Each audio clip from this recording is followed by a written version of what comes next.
صبح کے 6 بجے ہیں۔ نیند آنکھوں سے جا چکی ہے، لیکن دل اب بھی اپنے بستر پر ماں کے پاؤں کی چاپ ڈھونڈتا ہے۔ اکیلے کچن میں ناشتہ بناتے ہوئے کبھی ہاتھ رک جاتے ہیں۔ یاد آتا ہے ماں کیسے ہر نوالا چپکے سے میرے ہاتھ میں رکھتی تھی۔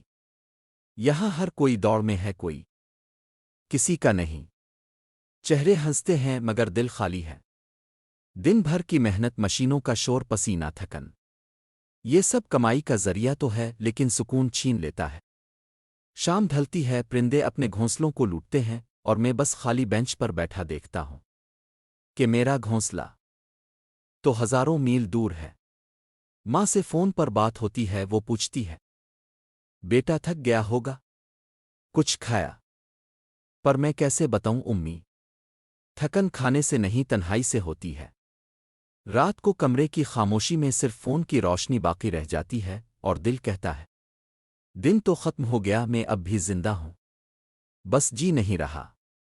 پردیس صرف کمائی کا نام نہیں، قربانیوں، خاموشیوں اور تنہائیوں کا دوسرا نام ہے۔